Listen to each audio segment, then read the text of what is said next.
કરની ધૂનમાં નિષ્કલંકીની ધૂનમાં ઓમ કરની ધૂનમાં નિષ્કલંકીની ધૂનમાં કમળાબેન ને નર્મદાબેન કમળાબેન નર્મદાબેન આવી જાઓ આવી જાઓ આવો છે ને આવું આવી જાઓ હાલો એટલે કમળાબેન એમ નથી આવતું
બીજામાં ઈશ્વર જોવો તેનું નામ પ્રેમ અને બધે જ ઈશ્વર જોવો તેનું નામ જ્ઞાન અને આજે જ્ઞાન રૂપી દીપક આપણે અહીંયા પ્રગટ કર્યો છે અને માં ઉમિયાને અને માં આ સદગુરુને આપણે પ્રાર્થના કરીએ કે હે માં હે સદગુરુ આ જે દીપ પ્રગટ કર્યો છે એ દીપ પ્રગટ અમારા અંધકાર રૂપી અજ્ઞાનને દૂર કરી અને ચારે તરફ જ્ઞાનનો ફેલાવો કરે પ્રેમનો પ્રકાશ કરે એવી માં ઉમા અમને ઉર્જા આપજે. જય ગુરુદેવ.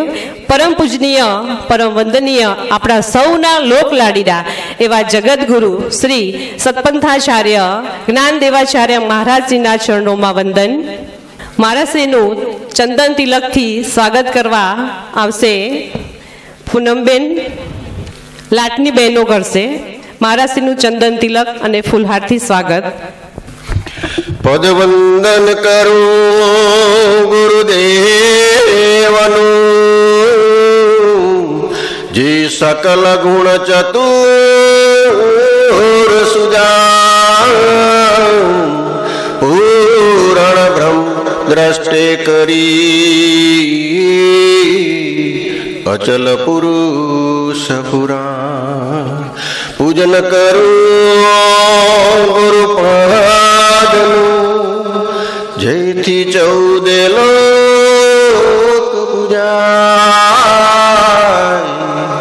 શેષ બ્રહ્મા શક્તિ મળી ગુણ ગુરુજી ના ગાય ગુણ ગુરુજી ના ગાય.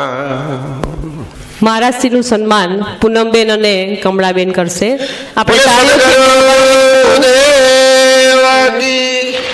જગતગુરુ જ્ઞાનેશ્વર દેવાચાર્યજી મહારાજ કી જય. ખૂબ સરસ. ટ્રસ્ટીઓનું ફૂલોથી સ્વાગત હેમાબેન, કલ્પનાબેન, બીનાબેન અને નૈનાબેન કરશે. સ્ટેજ ઉપર આ બહેનો જશે.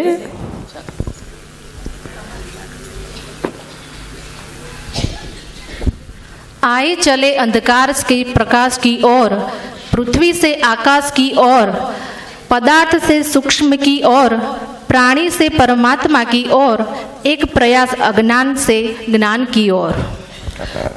तोड़ना है हर पिंजरा, मेरी उड़ान अभी बाकी है, मंजिले जमीन पर नहीं, आसमान अभी बाकी है, लहरों का थमना नहीं, समंदर की बेबसी, बाहर खामोशी ही सही, भीतर अभी तूफानी बाकी है.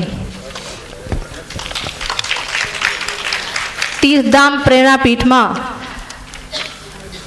મહિલા સંઘ પરિચય સંમેલનમાં સર્વ આત્મીયજનોનું પ્રેમની પવિત્રતાથી, અંતરની ઉર્મિઓથી, લથપથ લાગણીઓથી અને સ્નેહની સરવાણીથી હું જિંકલ માકાણી અને અંજુબેન વેલાણી આપ સર્વેનું સ્વાગત અને અભિનંદન. આજે ફ્રાન્સ આગળ છે તો તે વૈભવ અને વિલાસના કારણે, આજે જર્મની આગળ છે તો તેના વિજ્ઞાનતાના કારણે, આજે જાપાન આગળ છે તો તેની સત્યતાના કારણે, આજે અમેરિકા આગળ છે તો તેના સુખ સમૃદ્ધિના કારણે, અને આજે આપણો ભારત દેશ આગળ છે તો તે આપણા સંસ્કૃતિના કારણે. તો આપણી સંસ્કૃતિ પ્રમાણે મહેમાનોના પૂનમબેનને નમ્ર નિવેદન છે કે આપ મંચસ પર આપનું સ્થાન ગ્રહણ કરશો. એકવાર જોરદાર તાળીઓથી વધાવી લઈએ આપણા મહિલા સંઘના પ્રમુખ શ્રી પૂનમબેન ભગતને. મહેમાનોના વધામણા દિલથી અમે આપીએ, સ્વાગત કરી અહીં તમને અમે નવાજીએ. આંગણે રૂડી રૂડી રંગોળી અમે પુરાવીએ, આપણે સાથે મળી આ અવસરને દીપાવીએ. આવો આજે પધારેલ મહેમાનો સ્વાગત કરી આપણી ગુર્જર પરંપરાને નિભાવીએ. તો હું અંજુબેનને વિનંતી કરીશ કે પધારેલા મહેમાનોનું શાબ્દિકથી સ્વાગત કરશે. અંજુબેન વેલાણી. જય ગુરુદેવ. આટલી ઢીલી ઢીલી જય ના હોય, જ્યાં મહિલા મંડળ, જ્યાં શક્તિ ભેગી થઈ હોય તો છેક ઊંઝા સુધી ખબર પડવી જોઈએ કે મહિલા શક્તિ એકત્રિત થઈ છે. જય ગુરુદેવ. જય ગુરુદેવ. હવે કાંક ઠીક લાગ્યું. પરમ પૂજનીય, પરમ વંદનીય જગતગુરુ સતપંથાચાર્ય શ્રી જ્ઞાનદેવાચાર્ય મહારાજના ચરણોમાં વંદન. પૂનમબેનને વંદન, ટ્રસ્ટીશ્રીને વંદન, અને જે બહેનો છે મારી, જે બધાને વંદન. ઘણા સમયથી આ દિવસની આપણે રાહ જોઈ રહ્યા હતા કે ક્યારે પૂનમબેનની હાકલ થાય અને આપણે સૌ ભેગા થઈએ. કાર્ય કરવા માટે તો તત્પર છીએ જ, પણ એક કંઈક સ્ટેજ જોઈએ છે. એ સ્ટેજ આજે આપણે મળી ગયું છે અને આજથી આપણે અહીંયાથી કંઈક કાર્ય કરવાનું છે, કંઈક લઈને જવાનું છે, અને એટલા માટે આપણે નારી શક્તિ અહીંયા ભેગા થયા છીએ. તો હું જે કંઈ બહેનો અહીંયા પધાર્યા છે, દરેક ઝોનમાંથી, 13 ઝોનમાંથી, એરિયામાંથી જે કંઈ બહેનો પોતાનો સમય આપી અને અહીંયા પધાર્યા છે, એ દરેક બહેનોનું હું મહિલા સંઘ વતીથી અહીંયા સ્વાગત કરું છું. અહીંયા ટ્રસ્ટીગણ પોતાનો સમય આપી અને આપણી વચ્ચે પધાર્યા છે, એમનો પણ ખૂબ ખૂબ સ્વાગત કરું છું. અને વધારે આપણે લાગણી અને આનંદ થાય તો આપણા બાપ આપણા વચ્ચે પધાર્યા છે, એટલે આપણે વધારે આનંદ થાય કે આપણે આશીર્વચન આપવા માટે 3 દિવસનો પ્રોગ્રામ હતો અને એનો થાક હોવા છતાં પણ આપણા વચ્ચે નારી શક્તિને આશીર્વાદ આપવા માટે આપણા બાપ કહેવાય એવા આપણા ગુરુજી અહીંયા પધાર્યા છે. તો મહિલા સંઘ વતીથી હું એમનો ખૂબ ખૂબ હૃદયથી સ્વાગત કરું છું. જય ગુરુદેવ. ખૂબ ખૂબ આભાર અંજુબેન. હૈયાના હેતથી વધાવીએ આપણે, આવ્યા મહેમાન આજ અમારે આંગણે. કુમકુમ કેસરના તિલક કરીએ, પુષ્પોની આજ માળા પહેરાવીએ. હૃદયથી, કમળથી, ઉરના ઉમંગથી કરીએ સ્વાગત અમે અંતરના ભાવથી, કરીએ સ્વાગત અમે અંતરના ભાવથી. સૂના પડ્યા હતા સદનો અમારા, સૂના થયા અમ દ્વાર. તમારા પગલાં છે પાવન ગુરુદેવ, અમારા વંદનીય ગુરુદેવ. અમારા આંગણે આપ ક્યાંથી હો, ભાગ્ય અમારા આ દિન ક્યાંથી હોય. તમારા સા કરીએ સન્માન ગુરુદેવ, અમારા પૂજનીય મહેમાન. તમારા સા કરીએ સન્માન.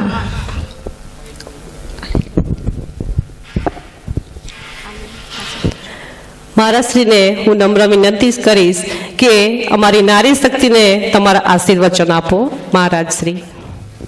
ઓમ નમો નિષ્કલંકી નારાયણ જનાર્દનાય ભસ્માયુધાય વિદ્મહે દિવ્ય નેત્રાય ધીમહિ તન્નો જ્વરહર પ્રચોદયાત. તન્નો જ્વરહર પ્રચોદયાત. ઓમ શાંતિ શાંતિ શાંતિ. તો તમે છે ને મને બાપ કહ્યો ને એટલે મને વાંધો નથી આવ્યો, બીક ના લાગે કે દીકરીઓ એટલે, નહીં તો તમને બીક લાગે તમને જોઈને. કારણ કે મા સાવિત્રી, મા લક્ષ્મી, મા ઉમિયા, આ સ્વરૂપ બધા ભેગા થાય તો શું અમારી ઘરે દશા, સમજ્યા? આ તો બાપ કહ્યું એટલે એમ થાય કે દીકરીઓ એટલે વાંધો નથી એમ. અને બીજું કે બાપને ઘરે તમે આવ્યા હો ને એટલે અમે મહેમાન નથી, તમે મહેમાન. દીકરીઓ આવે ને બાપને ઘરે એટલે અમે મહેમાન ના ગણતા, બરોબર? તમે બાપને આંગણે આવી બેટા. હા, એટલે હું બોલીશ વાંહે શું બોલવાનું તમને સમજ પડી જશે. જાગેગી ભી જાગેગી, મેં કેમ કહ્યું તું તમને નારી શક્તિની વાત? હે,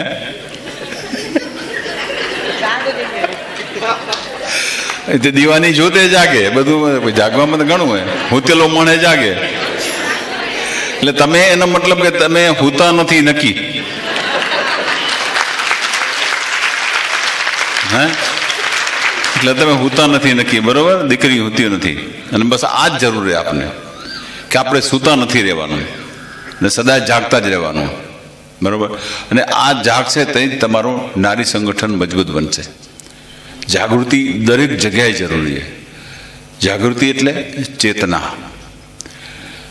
આ શરીરની અંદર છે ને આત્મા તત્વ એ પરમાત્માનું ચૈતન્ય છે. પરમાત્માની જેટલી શક્તિ છે ને એટલી શક્તિ, તમામ શક્તિ આ શરીરમાં છે, એ આત્માના સ્વરૂપમાં. એટલે જે આત્મા તો જાગેલો જ છે, પણ આપણે સભાન નથી કે મારો આત્મા છે ને આ પરમાત્માનું ચૈતન્ય છે, એ ખબર નથી. એટલે આપણે થોડાક કંઈક છે ને ઓલાને ગણે અડધા હોશમાં ને અડધા બેહોશમાં એ રીતે જીવીએ છીએ. પણ હવે સામાજિક કામ કરવું હોય અને સમાજનો ચેતન તો કરવો હોય તો પછી બેહોશીમાં ના રહેવાય, હોશમાં પૂરેપૂરા રહેવું પડે, બરાબર ને? કારણ કે જાગેલો હોય એ બીજાને જગાડે. આપણે સદગુરુ દીવે દીવા રોશન હોય સો જાણે જવલ્લા કોઈ, દીવામાં જે દીવો સાર સો દીવો તો નિરાકાર. એટલે પરમાત્મા જે પરમ તત્વ છે ને એમાંથી ચૈતન્ય રૂપી દીવા ભગવાન અમુક આત્મામાં એ દીવા પ્રગટ થાય ત્યારે એને એમ થાય કે આ મારા દીવાની અંદર મને પ્રકાશ થયો છે, એ પ્રકાશનું જગતને કેમ આપું? તો એ જગતને પ્રકાશ આપવા માટે એ બિચારા કે જાગો જાગો જાગો, મારી અંદર પ્રકાશ થયો હોય તો મારી અંદર પ્રકાશ થશે. તો એ જ્ઞાનનો પ્રકાશ આપે એટલે દીવો જાગૃત થાય. એ તમને પણ એવું જ છે કે જેને વિચાર આવ્યો કે આપણે નારી સંગઠન કરવું છે તો એ સંગઠન શક્તિ, સંગઠનની શક્તિ કળયુગમાં છે ને, કલયુગે સંગઠન શક્તિ. તો અત્યારે કળયુગની અંદર જે કંઈ તમે જોશો તો જે સંગઠન છે ને એ સાચું હોય કે ખોટું હોય, પણ સંગઠનનું જોર વધારે. 500 માણસ જો જૂઠા માણસ જો ભેગા થઈ જાય ને તો ડાયા 10 માણસ ગમે એટલા બુદ્ધિશાળી હોય ને તો એને ભાગી જવું પડે. અને જો 500 માણસ જો ડાયા માણસ જો ભેગા થાય અને એની શક્તિ જો કામે લાગે તો આ વિશ્વની અંદર નવી ચેતના ફેલાવી દે. એટલે અહીંયા પણ તમે જે જાગેલા આવ્યા છો અને આપણે સમાજને જગાડવો છે. સાચા અર્થમાં સમાજ ક્યારે જાગે? સંસ્કૃત સમાજ, સંસ્કારવાળો સમાજ, આધ્યાત્મિક ચેતનાવાળો સમાજ, એનો આખો પ્રકાશ જુદો હોય. અને જે આધ્યાત્મિક રીતે જાગેલો સમાજ હોય એ નિર્વ્યસની હોય, વાદ વિવાદથી પર હોય, સર્વના કલ્યાણની ઈચ્છા કરવા વાળો આ સમાજ હોય. નાના બાળકથી માંડીને વૃદ્ધો સુધી જેની ઇજ્જતને આબરૂ જળવાતી હોય તો એ સમાજ જાગેલો કહેવાય. આવો રણછોડભાઈ આવો. ડૉક્ટર રણછોડભાઈનું પણ અહીંયા મહિલા સંઘ વતીથી હું સ્વાગત કરું છું. તાળીઓથી આપણે એમને વધાઈ લઈશું. ખૂબ ખૂબ ધન્યવાદ. અને આમે દીકરીઓ, તમે જેમ ઘરનું સંચાલન કરો છો એમાં વધારે પડતું ઘરમાં આધિપત્ય કોનું હોય? કેનું? તમારું. અને ના, અમને વિશ્વાસ છે, અમને પૂરો વિશ્વાસ છે કે તમે ઘરને કદી ઉજ્જડ નથી બનાવ્યું, ઘરને શોભાવ્યું. તમે શક્તિ સ્વરૂપા આ ઘરને જો ચેતન તો રાખવું હોય અને ઘર જેને સાચા અર્થમાં જો ઘર કહેવાય, નહીં તો ઉજ્જડ કહેવાય. જો સુસંસ્કારી સ્ત્રી જો ઘરમાં હોય તો ઘરને મંદિર પણ બનાવી શકે, અને જો સંસ્કાર વગરની દીકરી જો ઘરમાં આવે તો ઘરને ઉજળે બનાવી શકે. એટલે ઘર કેવું બનાવવું અને ઘરની સુવાસ સમાજ સુધી પહોંચાડવી એ દીકરી તમારા હાથમાં છે. સંસ્કારી દીકરી ઘરમાં આવે તો ઘરનું વાતાવરણ બદલાઈ જાય, અને જો ક્યાંક બિચારી થોડું નબળી થોડીક આવી જાય તો ઘરને વેર વિખેર કરી નાખે. તમારામાં શક્તિનો ભંડાર છે, ભંડાર. બરોબર. અને જો નારી શક્તિ જેથી કામે લાગે ને, હા, તેથી સાચા અર્થમાં સમાજનો ઉદ્ધાર થશે.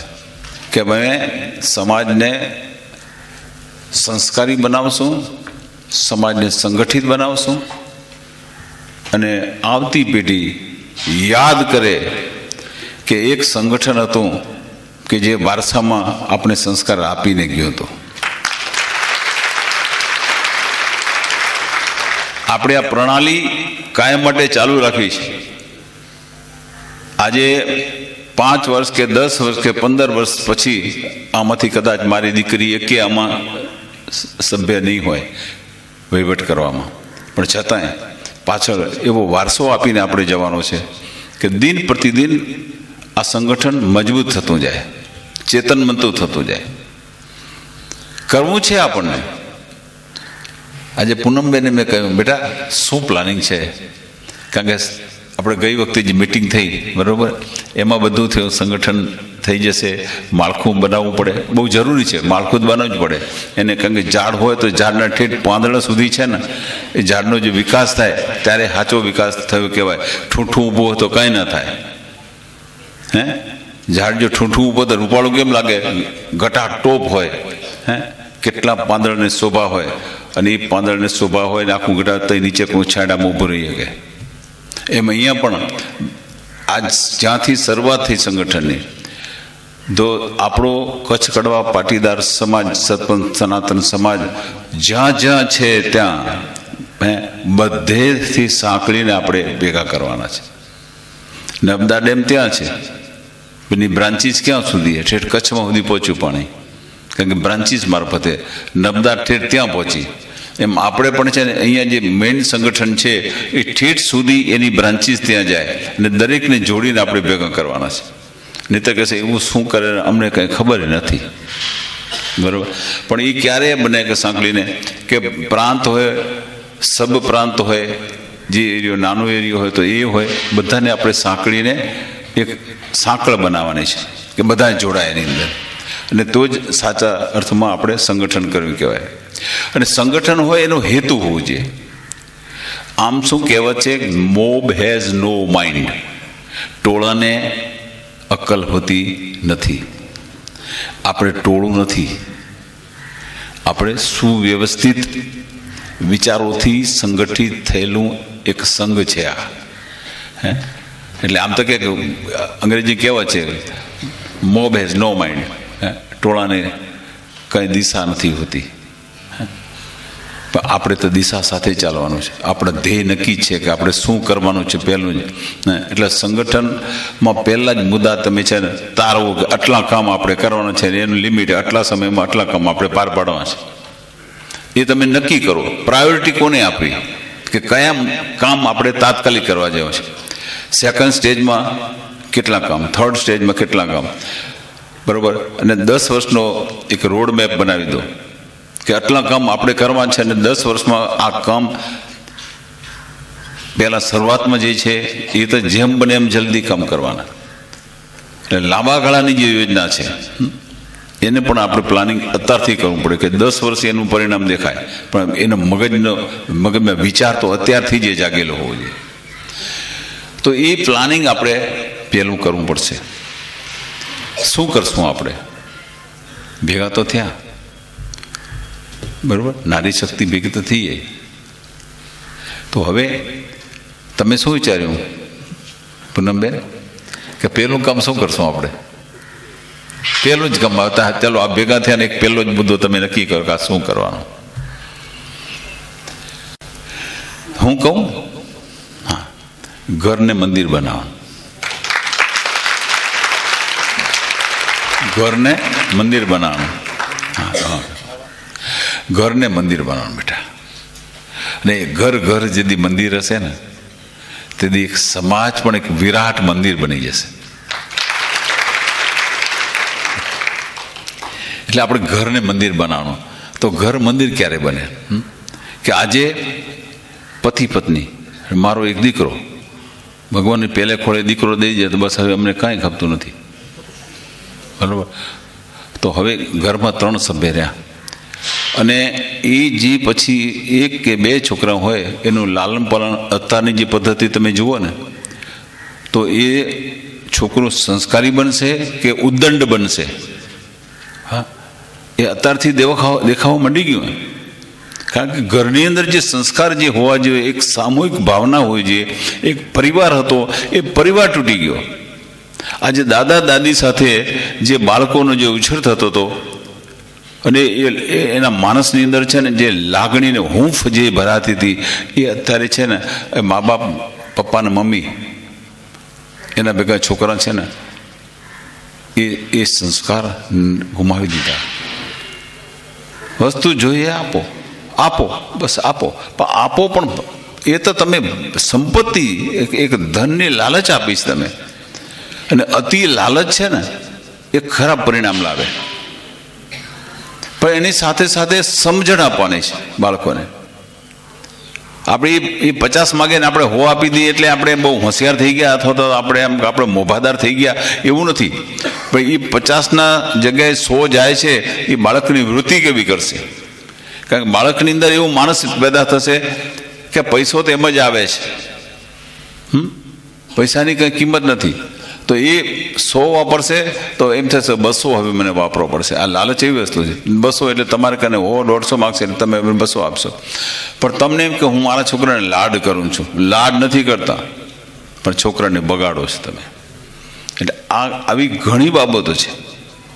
તમે ક્યાંક જાઓ એટલે બાળકોને શિષ્ટાચાર શીખવાડો કે મહેમાનને ત્યાં ગયા ને તો બાળકની હલન ચલન અને બાળક વડીલોને હાથે કેવી રીતે એને પગે લાગવું, કઈ રીતે સભ્યતાથી બેસવું, આ બધું તમારે શીખવાડવાનું.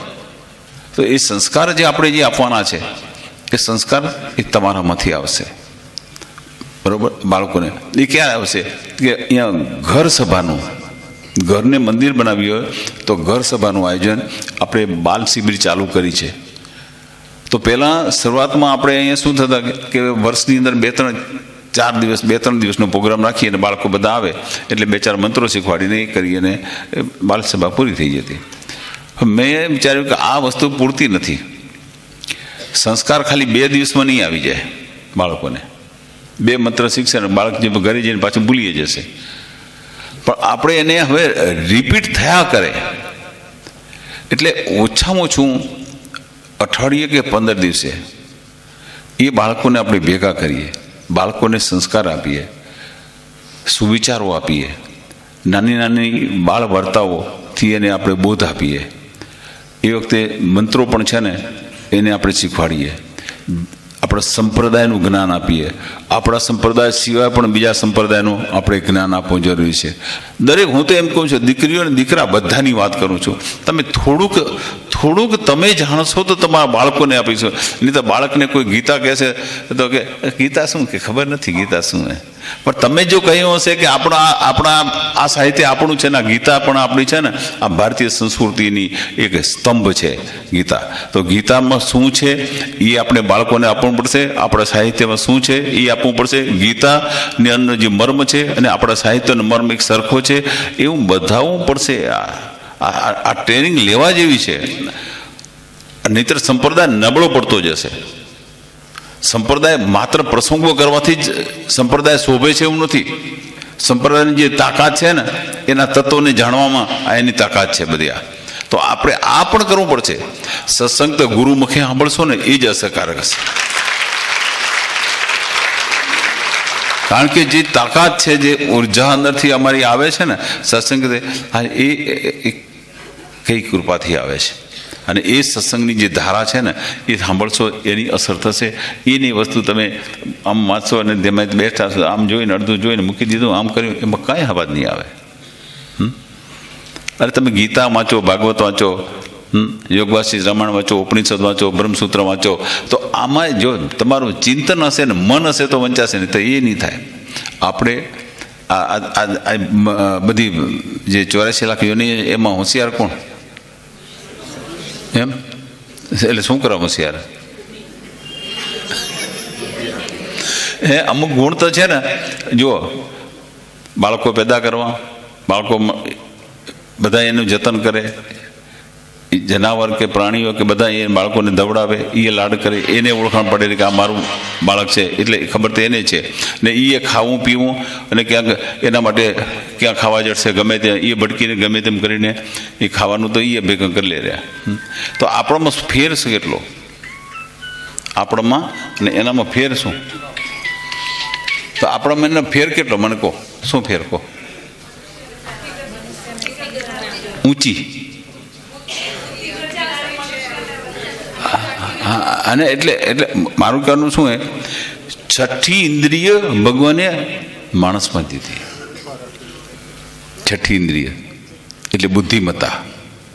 એ બુદ્ધિમત્તા વધારે ભગવાને માણસમાં દીધી. અને શું કરવા કે 84 લાખના ફેરામાંથી છૂટવું હોય તો મનુષ્ય અવતાર જ એવો છે કે જ્ઞાન પ્રાપ્ત કરે અને આમાંથી છૂટે.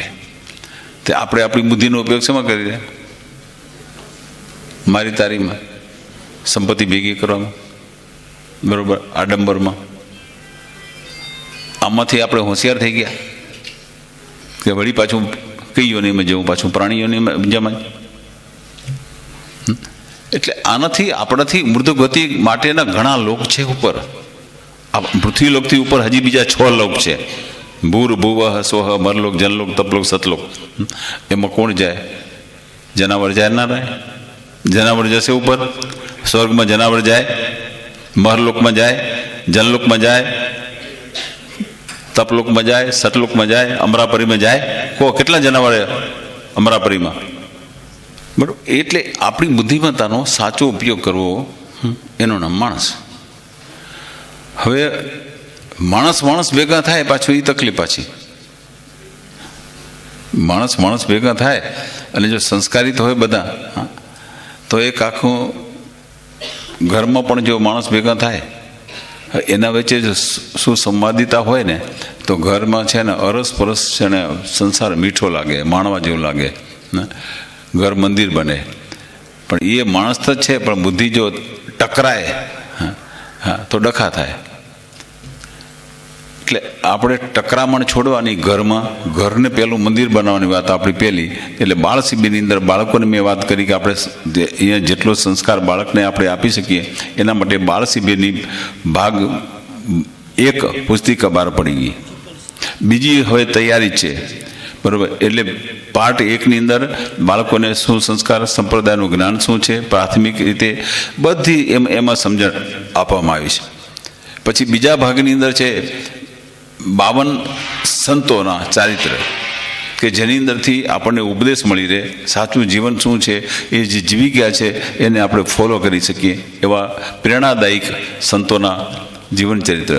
52 એટલે 1 અઠવાડિયે 1નું વાંચન થાય એટલે આખું વર્ષ સુધી બાળકને 52 મહાપુરુષોના જીવન દર્શન થાય, એમાંથી બાળક પ્રેરણા લે.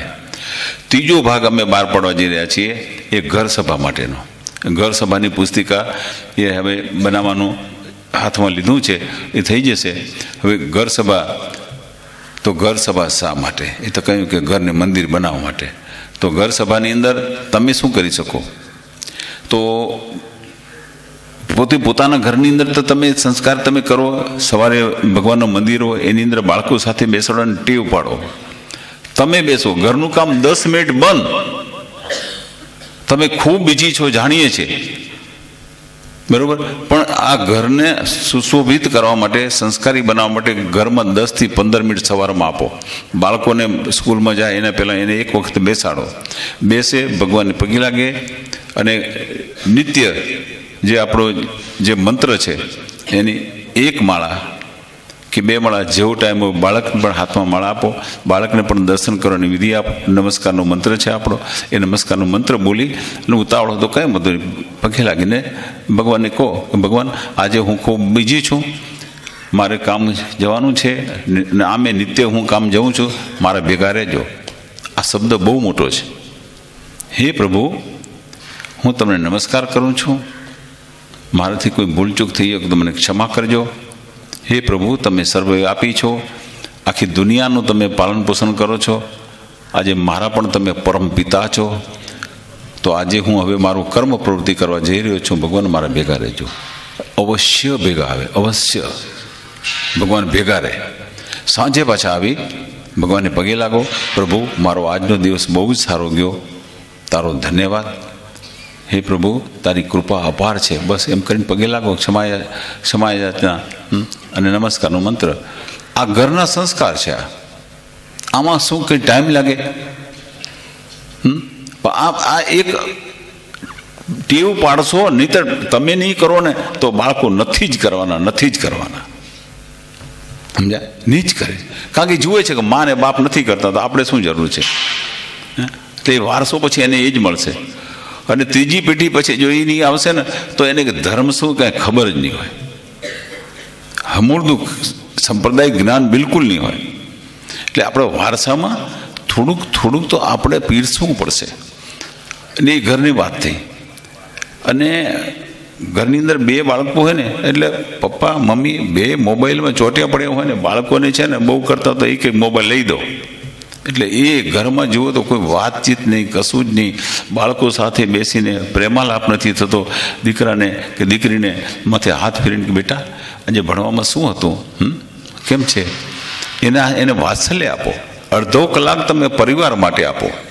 આ પુરુષો ગમે એટલા કરોડપતિઓ અબજોપતિઓ ઉપરથી એ છે ને પરિવાર સાથે છે ને ટાઈમ સ્પેસ કરે રહ્યા કે આટલો પરિવાર સાથે સંબંધ આપવાનો. અને આપણે તેને રાજા થઈ ગયા, એનાથી મોટા થઈ ગયા. આજે ધીરુભાઈ અંબાણીના દીકરા છે ને બધા ઘરેમાં છે ને અમુક સમય તો ટાઈમ આપે છે. ઘરમાં સાથે બેસીને વાત કરે, થોડી વાર ધંધાની વાત હોય કે પરિવારની વાત હોય તો એ જોડે રાખીને કરે. આજે પરિસ્થિતિ શું થઈ છે કે ઘરના વ્યવહાર કરે, લાખોના વ્યવહાર થતા બીજું હોય, અને ઘરવાળીને ખબર ના હોય કે શું કારોબાર ચાલે છે ને શું ધંધા ચાલે છે, કંઈ નહીં. કારણ કે ઓલે બધા ઉપર આડેધડ હાલતું હોય. હવે તમે ઘરવાળીને વાત તો કરો ઘરમાં બેસીને કે આપણે આ રીતનું છે, આ પોઝિશન છે, આટલું કમાઈએ છીએ, આમ છે તેમ છે. આ એક ઘરની અંદર છે ને એ બાળકો નાના છે, કંઈ વાંધો નહીં, એની જોડે નહીં, પણ ઘરમાં ખબર હોવી જોઈએ. પત્નીને ધંધો તમે શું કરો છો અને શેની એની બધી માહિતી આપો. તમે બાયમને શું ખબર પડે? અરે બાયમને બધી ખબર પડે એવું નથી. આજે ભણેલી ગણેલી દીકરીઓ છે, એને પણ તમારા ધંધાની માહિતી આપો. લેવડ દેવડ કરી હોય ને તો ડાયરીમાં લખો અને કહો બેટા મેં આને પૈસા આપ્યા છે અથવા તો મારે આપવાના છે, તો આ ખબર પડે આપણને સાચી પરિસ્થિતિની. ઘણી વખત થાય કે કંઈક થઈ જાય, અકાળે અવસાન થઈ જાય તો ઘર હાવ નિરાધાર થઈ જાય. કાંઈ ન હોય, ધંધો ચોપટ ને કશું જ નહીં. એટલે બારે ધંધો કરવા જતા હોય ને ત્યારે આ ખાસ ધ્યાન રાખવાની બાબત કે ઘરની અંદર આપણા ઘરની વાત આપણે એકબીજા સાથે કરીને કરીએ. પછી 4-5 ફેમિલી આપણા ફ્લેટમાં હોય કે ગામમાં હોય કે ગમે ત્યાં હોય એનું એક મંડળ બનાવો. અને અઠવાડિયે પોણોથી 1 કલાક બેસો, ગમે તેવો ટાઈમે બેસો. 5 ઘરના બેસો, એમાં તમે એની પ્રવૃત્તિ શું કરવી નક્કી કરો. કે થોડુંક આપણે સંપ્રદાયનું જ્ઞાન હોય તેમ એક ટોપિક લ્યો, ટોપિક એક વ્યક્તિ છે ને એ સમજાવે, પછી બાળકોને મંત્રની વાત છે કે અથવા બીજી કોઈ સામાજિક વાત છે કે બાળકોની ચર્ચા થાય, બાળકો સાથે ડિબેટ કરો. બાળકોને કહો તમારે કોઈ પ્રશ્ન છે તો તમે જો જવાબ આપી શકો તો ઠીક છે, ના આપો તો પછી ઉપલા લેવલે જાઓ, ન હોય તો ઉપલા લેવલે. તો એ આજે ઘણા બાળકો એવા આવે છે ને મારી કને કે છે 8-10 વર્ષના પણ એવા પ્રશ્ન પૂછે કે તમને નવાઈ લાગે. લ્યો 80-90% છે એનો જવાબ ન દે કે એવા બાળકો પ્રશ્ન પૂછે. તો એની જિજ્ઞાસાને તમે જો પૂછશો તો કે છે નહીતર એ બેસ જન્મનું તને સમજણ ના પડે. અને આપણે સમજણ ના પડતી એટલે આપણે તો બધી દાદાગીરી જ કરવાની હોય ને. આપણે એમ કબૂલ ન કરી કે મને નથી આવડતું એટલે અમે, પણ કે પપ્પા તમને ખબર નથી પડતી, મમ્મી તમને ખબર નથી, તો તમે શું કહેશો? એટલે એ બાળકોની જિજ્ઞાસાને પોષવી જરૂરી છે. એ ગમે તેવું હોય, એને સામાજિક વ્યવહારની વાત હોય, સંપ્રદાયની વાત હોય, કે બાળકને પૂછો, બાળકના વર્તન ઉપર ધ્યાન રાખો. દીકરી છે તો દીકરી ઉંમરલાયક થઈ છે, 15-16 વર્ષની થાય એટલે દીકરીની બેનપણીઓ કોણ છે, ક્યાં જાય છે, ને ખરેખર એમ કહેતી હોય હું તો મારી બેનપણીને મળવા જાઉં છું, હકીકતમાં ક્યાં જાય છે જોવાનું. દીકરીઓની ચાલ ચલગત ઉપરથી આપણને ખબર પડી જાય. એકલી એકાંતમાં જો વાત કરતી હોય તો સમજી લેવાનું કે કંઈક દાળમાં કાળું છે. તો એનો મોબાઈલની અંદર એવું કોઈ પર્સનલ એવું હોવું ન જોઈએ. એટલે માતાઓએ દીકરીના મોબાઈલને ચેક કરવા અને સ્પષ્ટ કહી દેવાનું, તારે વાત કરવી હોય તમે બેઠા વાત કર, તો તરત જ એ થશે. બેનપણીને વાત કર, શા માટે એકાંતમાં એટલી જેની કરે છે બહાર. તો આ થોડુંક રક્ષણ કરવું પડશે, નહીં તો દીકરીઓ પછી ખબર નથી પડતી અને પછી કે હવે તો કે એને મેં હોધી લીધો ને કાં તો ભાગી જાય ને પછી આપણે રોવાનું આવે. એટલે આ વસ્તુથી આપણે ચેતવા જેવું ઘરની અંદર. અને 5 ઘર ભેગા થશે ને તો એક સંગઠન થશે નાનું, એક સંસ્કારની ભાવના જાગશે, નવા વિચાર હશે તો કહેશે. એટલે એક પરિવારવાદ ઊભો થશે, કારણ કે પરિવાર તૂટી ગયા છે એટલે પરિવાર ભેગો કરો પાછો. એટલે આ 5 પરિવાર ભેગા થાય તો અરસપરસનો ભાવ વધશે, એમાંથી નવી વાતો આવતી હશે તો આપણે સાચી હકીકત જાણવા મળશે. આજે માની લો કે અહીંયા તમે આ પ્રસંગ હતો તો અહીં પ્રસંગમાં એક ફેમિલી આવી હોય, બીજા ફેમિલી નથી આવી શક્યા, તો એ ઘર સભા હોય ને એની અંદર તમે ચર્ચા કરી શકો, અમે ત્યાં ગયા હતા, આવું હતું, તેમ હતું, બીજું હતું, તો એને બધાને ખબર પડે. નહીં તો પછી કાંઈ નહીં, એમ તો આપણે નથી ગયા ને કંઈ ખબર જ નથી. પણ ઘર સભા હોય તો તમારી બધી હકીકતની તમને ખબર પડે. એટલે ઘર સભા કેમ કરવી, શું છે, એના માટે પૂનમબેનને મેં પુસ્તિકા આપી છે. આમાંથી આપણે અને પંકજભાઈ આપણે સંસરી, તો એને બાળસભાનું સંચાલન ટોટલી મેં એને સોંપ્યું છે અને એ કરે છે. અને ઘર સભાની વાત છે તો હવે ઘર સભામાં તમને ભેગા રાખીને કરવા પડશે. અને બીજું બાળસભા ચાલે છે ને આમાં તમને કેટલાને ખબર, સાચું કહેજો, તમે કેટલાય મુલાકાત કેટલા લીધી, આંગળી ઊંચી કરો. આપણી ફરજ નથી બેટા કે આપણા છોકરા સંસ્કાર લેવા માટે જાય છે અને આપણે ગામમાં બેઠા અને આપણે જોવાય ન જઈએ. હવે તમે હોદ્દેદાર છો, તમારી ફરજ છે, તમારે પણ હાજરી ત્યાં આપવાની છે કે આ બાળસભાની અંદર શું શીખવાડે છે. અરે તમારો કોઈ પણ ઓપિનિયન હશે, તમને લાગશે તો તમે પણ માર્ગદર્શન કરી શકો. ન હોય તો ઉપલા લેવલ સુધી આવો કે આટલું ખૂટે છે, આટલું કરવાની જરૂર છે, તો આપણે એ રીતે વિચારીએ. હા, પણ તમે જશો તો ખબર પડશે ને. નહીં તો અમારા ગામમાં છોરીઓ છે મંડી પડીઓ, શું કર્યું કાંઈ ખબર નથી કે. હા, એટલે હું વિચાર્યું કરતી હોય બાળસાથી અને આપણે એને પ્રોત્સાહન ના આપીએ અને એને ધૂતકારીએ આપણે બેઠા એ બરાબર નથી. અમારી ચાંપલી છે ને બધું કરે, હા આવા શબ્દ હો, અમારી એક ચાંપલી છે ને આ તા એ બધું મધ્યા કરે. એટલે આવા શબ્દો ન વાપરાય. કરે છે સારું કરે છે ને, હા તો પછી કેના માટે કરે છે? એના છોરા માટે એ ભેગા થાય છે કે કોના છોકરા? એ 8, 10 કે 15 કે 50 છોકરા થાય એને? આપણા સમાજના છે, આપણું ભવિષ્યના રતન છે. હા, એને જાળવવા માટે, કેટવવા માટે એ પ્રયત્ન કરે છે. એટલે આપણે ભાગીદાર થવાનું, એમાં સહભાગી થવાનું. તમે ભેગા રહીને કહો, સૂચન દો એને. એ ચાંપલી હશે, ખોટી ચાંપલી હશે તો પોતે તમે તો ડાયા છો ને, તો ડાયા માણસને ભેગું ના દેવું પડે. હે, તો આ ઘણી બધી બાબતો છે આવી. પછી ઘરની અંદર વ્યસન મુક્તિ, મેં ગઈ વખતે પણ મેં વાત કરી હતી કે અત્યારે બધી એટલી વધતી જાય છે કે નાના વ્યસનથી ચાલુ થાય ને મોટું વ્યસન આપતા વાર નથી લાગતી. કેન્સરની ગાંઠ લાગે શરૂઆતમાં થોડી જ, તો એમાંથી કેટલી ગાંઠ થાય ને પરિણામ કેટલું ખતરનાક આવે એ કેન્સરનો દાખલો છે એનો. સમજ્યા? એટલે પરિણામ બહુ ખરાબ આવે. એટલે ઘરની અંદર કોઈ પણ નાનું વ્યસન હોય તો ત્યાંથી એને ડામી દેવાની કોશિશ કરજો. જરાય ચલાવી ના લેતા, કારણ કે તમારું પરિવાર બરબાદ થઈ જશે, પેઢી બરબાદ થઈ જશે. ને આવું દૂષણ તો આવે જ નહીં ઘરમાં. એટલે તમારે આ ખાસ ધ્યાન રાખવાનું. ઘર સભા એટલે જ કહું છું, વ્યસનવાળા હશે ને તો ઘર સભામાં નહીં આવે, પણ જોતરીને લઈ જવાના, આવવું જ પડશે. એટલે 5 પરિવાર ભેગા થશે ને તો ઓલાને શરમ આવશે. ને આમે વ્યસનવાળા તમે જોજો કે સારા માણસો બેઠા હશે ને તો ત્યાં નહીં હોય, એની આખી ટોળી જુદી ઊભી કરશે. કારણ કે એને આવતા બીક લાગે છે કે આ બધા વચ્ચે અંદરથી મોઢામાંથી છે ને આસુરી સુગંધ આવશે. કેવી આસુરી સુગંધ, સમજ્યા ને? એટલે એ આપણે જશું ને તો એ થશે, આપણું મોઢામાં જોશે તો મોઢું જોઈને જેમ થશે. અને કદાચ પીધેલો હશે તો કે એની સમજણ પડી જશે તો એ નહીં આવે. વ્યસન એને સમાજથી છેટો રાખે છે.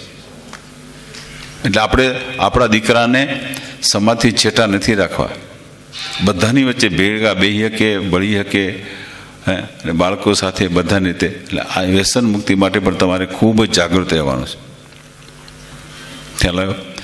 શિક્ષણ ક્ષેત્રે એના માટે આપણે શું કરી શકીએ? તમે બહેનો ભેગી થાવ, બરાબર?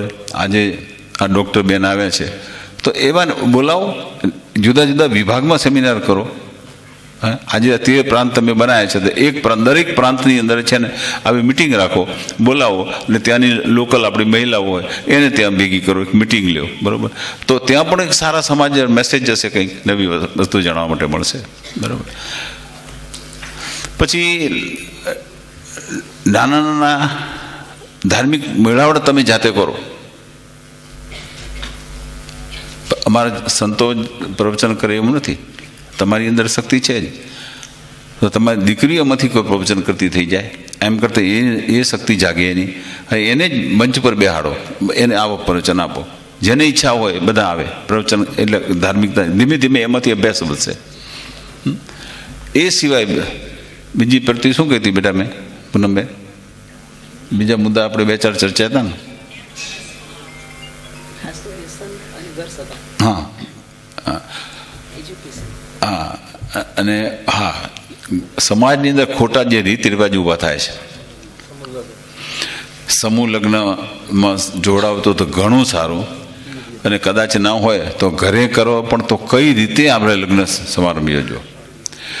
હવે દેખાદેખીથી આપણે કરતા જઈએ છીએ ને એમાં લગ્નના દિવસ લંબાય છે અને ખોટી પરંપરા ઊભી થાય. 70 ને 75 ડોહાને ડોહીને નચાવો એ સારું લાગે? ઠૂમ કરતા ને ઓલી થતા બીજા એને ના ઓલું કરવું જ પડશે, બાપા જવું જ પડશે. બાપા બિચારા હાથ હલાવે, બરાબર? એને કાંઈ એને ના હોય, પણ ચોય બિચારા શું કરે? હવે દીકરાને પોતરીને લગ્ન હોય ના હોય તો પછી કહેશે તમને ઉમંગ જ નથી, કહેશે. પણ આવી બધી વસ્તુ કરવાની એમાં કંઈ શિષ્ટાચાર વધી જશે કે શોભા થાય નહીં, પણ આડંબર વધી જશે. એટલે ખોટો આડંબર ન થાય. મેં કહ્યું કે કરોડપતિએ, હવે તો કરોડપતિએ ઘણા થઈ ગયા, સમજ્યા? એટલે કરોડપતિ હોય ને એને પૈસા ખર્ચવામાં તો મોજ આવે કે આપણે દેખાડો કરે, શું બીજાને બાળવા. સાચો થાય શું ખબર? પોતે દેખાડો કરે એટલે કે બીજા જલે આપણાથી. જો આપણે કેવો મોટો પ્રસંગ કર્યો. હવે બિચારા કેટલા એમાં ભેગા આવતો હોય, મીડિયમ હોય, એનાથી નીચી કક્ષાનો હોય, આપણે ત્યાં આવતો હોય, તો એને એમ થઈ જાય કે આને 25,000ની સાડી પહેરીને આવી, મારી કેટલી 500 રૂપિયાની, હું કેવી લાગતી હશે? એટલે એ અંદરથી છે ને એ નીચા જેને કે કોમ્પેરેટિવ ઇન્ફ્લેક્સ, હા એ ઇન્ફેરિટી કોમ્પ્લેક્સ, એટલે એના લીધે અંદરથી પછી ઘૃણા થાય અને ઘરમાં પછી ડખા થાય. હું એક જ વખત અડધો કલાક આપણે જોઈ આવીએ, પણ ઘરમાં છે ને એ પછી વસ્તુ થાય કે તમારા કને કાંઈ નથી ને તમે કમાતા નથી ને તમને કંઈ ખબર નથી પડતી ને આમે ને તેમે ને પૈસા કમાતા નથી આવડતું, એટલે આ ઘરની અંદર પતિ પત્નીના સંબંધમાંથી બગડે. એટલે આમાં કરોડપતિ દીકરી હોય ને તો એને પણ એવો પ્રસંગ રાખો કે જેથી બધા એમાં સામેલ થઈ શકે અને ખોટો આડંબર નહીં. તમારી દીકરીને દેવું હોય તો ખાનગીમાં જેટલું દેવું દેજો, 100 તોલા 500 તોલા જેટલી તમારી પરિસ્થિતિ દેજો, બધું કરજો, એને વાંધો. પણ જાહેરમાં તમે છે ને એવા દેખાડા ના કરો ખોટા, કે પ્રસંગની અંદર ખોટા ખર્ચા ન થાય. પૈસા કેના જના રહે દેખા. આ તો હવે સમય એવો આવી ગયો કે દેવું કરીને પણ લહેર કરો, એ લાંબુ ના હાલે. દેવું કરીને લહેર કરો એ લાંબુ ના હાલે. અને ઘરમાં પછી ને આ કરવું જ પડશે, એટલે ઘરવાળા કહેશે શું થાય હવે, ઘરનાને કહે નહીં પણ 2 લાખ રૂપિયા કે 2-3 લાખ રૂપિયા ક્યાંકથી લઈને વ્યાજે લઈને પ્રસંગ કરે, એવું છોકરા કરવું પડે. એટલે આ પણ તમે જોજો, આ પણ તમારું કામ છે, સાચી સમજ આપવાની. એટલે આમાં ઘણા બધા કામ છે, રચનાત્મક કામ છે. તમે પ્રાયોરિટી આપો, બરાબર, અને એમાં પછી તમે શું કરવું એનું પ્લાનિંગ કરો, બરાબર. એટલે આ બધા કામ તમે તમારી રીતે આજે તમે ભેગા થયા, બહુ સારી વાત છે. પ્રાંતના 13 પ્રાંત તમે પાડ્યા છે, તો અને એમાં હજી જરૂર પડતો એની અંદર પણ હજી એ કરજો. ગામે ગામની દીકરી સંકળાયેલી હોવી જોઈએ, આપણે એવું કરવાનું. આમ પ્રાંત હશે શું કે 10-15 ગામમાંથી એક જશે તો ઓલે બીજી વંચિત રહી જશે, કે દરેક ગામમાંથી એક સભ્ય એમ બનાવો અને એ મેસેજ છેક સુધી જાય. હવે તો આપણે કંઈ માધ્યમ છે જ મીડિયાનું, કે શું છે તમારી કાર્યવાહી થતી હોય એને તમે મીડિયાથી તમે એ કરો. હવે તો દીકરી ભણેલી છે, મીડિયા બધું સારી રીતે હેન્ડલ કરતા આવડે છે બધાને, તો તમે શું કરવા માગો છો, શું છે, છેક સુધી બધાને ખબર પડે. તો આ રીતે જાગૃતિ આપણે લાવવાની છે. જરૂર પડે તો નિષ્ણાત દીકરીઓ હોય એની સલાહ લેજો, જરૂર પડે તો અમારો સહકારની જરૂર હોય તો અમારો સહકાર લેજો, બરાબર. તમને કોઈ પણ રીતે સહકારની જરૂર હોય તો આ સંસ્થા તમારા માટે જ છે. કેકેપી જે સમાજની સંસ્થા છે એ પણ તમારી જોડે જ છે, અને બીજી અન્ય સમાજ જે છે કે સંસ્થાઓ છે, મતલબ કે અહીંયા પાવનધામ છે કે એવા બીજા ધામ છે બધા છે, એ પણ છે તમારા માટે જ છે બધા. એનો ભરપૂર ઉપયોગ કરો, હા ઉપયોગ કરો, બરોબર. સારા કામ માટે છે ને થતું હશે તો આખો સમાજ તૈયાર છે. એટલે અમારા તમને ખૂબ ખૂબ આશીર્વાદ. અને હવે જે તમારી મિટિંગનું તમે આયોજન કર્યું છે પણ કરજો. વાત એટલી છે, જાગેગી બી જાગેગી, હા તે બતાડવાનું પછી. હો, ખૂબ ખૂબ આશીર્વાદ. જેની પાસે જે શક્તિ હોય તો પણ એમ જાહેર કરજો. આમ મૂંઝાઈને રહેવાની જરૂર નથી. મારે કને આ કામ, મને કામ દેજો, આ હું કામ કરવા તૈયાર. આપણે એવું નથી કે તમારે સમિતિએ બનાવી નાખી બીજાને ઉમલીકરણ, ના, હું આ કામ કરીશ. હા, આ રીતે કરવાનું. બરાબર. જય ગુરુદેવ બેટા, જય ગુરુ.